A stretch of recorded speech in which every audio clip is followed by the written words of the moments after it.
Florida, one of the largest and most populous U.S. states, originally belonged to Spain, but it was given to the U.S. in 1821. Why would Spain want to give it up? Hey historians, welcome back to the Wine History. I'm your host, Alexander. Florida was discovered by Spanish conquistador Ponce de Leon in 1513. Of course, there had been people living there for over 10,000 years, but Spain had an army and diseases the natives hadn't been exposed to. Most of the natives died as a result, and Spain was basically able to take over the peninsula unopposed. France tried to establish a settlement in Florida in 1564, but Spain, having a superior military at the time, kicked them out. A year later, St. Augustine, the first permanent European settlement in the contiguous United States, was established.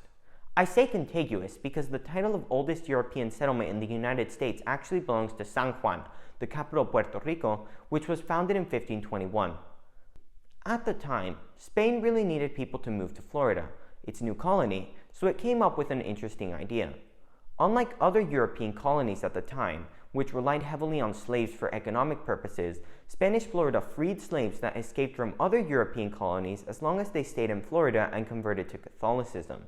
In 1763, Spain gave Florida to Britain in exchange for Havana, Cuba, which the British had taken during the 7 Years' War. Now, the UK was in charge of Florida and was doing a good job, which made the British pretty popular. When the American Revolution rolled around, Florida didn't want to leave British hands like the rest of the colonies did, but after the war ended in 1783 and the UK was forced out of everything east of the Mississippi, Florida was returned to Spain, who had supported the US during the war. I will point out that Florida was actually a bit larger than it is right now, as its panhandle, that little thin part that extends west, went all the way up to the Mississippi River. Obviously, the US wasn't exactly happy about this large Spanish colony on its southern border, a sentiment that was only made worse by Florida sheltering many escaped slaves. Because the slaves tended to settle near the border, many slave owners would venture across the border to reclaim what they thought was theirs. There was just one problem with this. The Seminoles, a Native American people group that lived in Florida, were caught in the crossfire. This was because many slaves would settle with them. This resulted in tensions between the Seminoles and the Americans, which culminated in the First Seminole War of the late 1810s. In it, the American Army, under the leadership of Andrew Jackson, marched into Florida, destroyed many Seminole villages, and took control over most of the Panhandle region. The U.S. withdrew shortly after, but the damage was done. Right before the war, the U.S. had approached Spain about buying the territory, but after the U.S.'s actions, Spain refused to negotiate any further, although that didn't last very long. You see, Spain had been declining for quite a while, and was pretty weak at this point.